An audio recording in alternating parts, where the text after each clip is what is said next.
చేస్తున్నటువంటి చేష్టలు కరెక్ట్ గా లేవు, మీ మాట బాగోలేదు, మీ ఫాలోవర్స్ చేస్తున్నటువంటి చేష్టలు బాగోలేదు, ఈ ప్రజాస్వామ్యంలో మనిషి ఎలా ఉండాలి, మనకున్న హక్కులు ఏంటి, మనకున్న బాధ్యతలు ఏంటి, మనం ఎంత మేరకు విత్ ఇన్ ద బౌండరీస్ ఎలా ప్రవర్తించాలి అనే దాని మీద ఒక్క జగన్మోహన్ రెడ్డి గారికో వైసీపీ నాయకులకో కాదండి, మా ఎదురుగా కూర్చున్నటువంటి మమ్మల్ని ఉద్దేశించి కూడా ఆయన చెప్పడం జరిగింది. మనకంటూ ఈ ఈ రాజ్యాంగం అనేది కొన్ని హక్కులు కల్పించింది, అలాగే కొన్ని బాధ్యతలు కల్పించింది. ఎవరు ఏం మాట్లాడాలి, ఎలా మాట్లాడాలి, మన హక్కులు ఎలా సాధించుకోవాలి, మన బాధ్యత ఏంటి. పదవి ఒకటి ఉంటే పదవి అనేది అలంకారం కాదు, పదవి అనేది ఒక బాధ్యత. ఆ పదవిని అడ్డం పెట్టుకుని ఏ విధంగా కూడా అకృత్యాలు చేయకూడదు.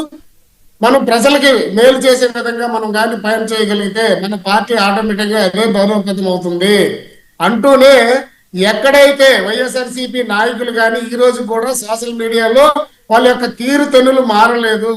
అలాగే శ్రీకాంత్ అన్న మాట్లాడి, అయ్యా పవన్ కళ్యాణ్ జోలికి వెళ్ళకండి అయ్యా, ఆల్రెడీ మీకు బుద్ధి వచ్చిన, ఇంకా మీకు ఆయన జోలికి వెళ్ళొద్దు అయ్యా, మిమ్మల్ని కానీ ఆయన ఎవరిని ఏ ఒక్క పల్లెత్తి మాట అనే వ్యక్తి కాదయ్యా. ఆయన ఏం మాట్లాడుతున్నాడు, రౌడీజం చేసేటువంటి వాళ్ళు, అకృత్యాలు చేసేటువంటి వాళ్ళు, కబ్జాలు చేసేటువంటి వాళ్ళు, మర్డర్లు చేసేటువంటి వాళ్ళు, అవినీతి కోసమే రాజకీయాలకు వచ్చినటువంటి వ్యక్తుల గురించి ఆయన మాట్లాడుతుంటే మీరెందుకు అలా ఉలిక్కి పడతారు? అందులో మీ వ్యక్తులు ఉన్నారు కాబట్టి మిమ్మల్ని కూడా ఉద్దేశించి ఒక మాట అనడం జరిగింది.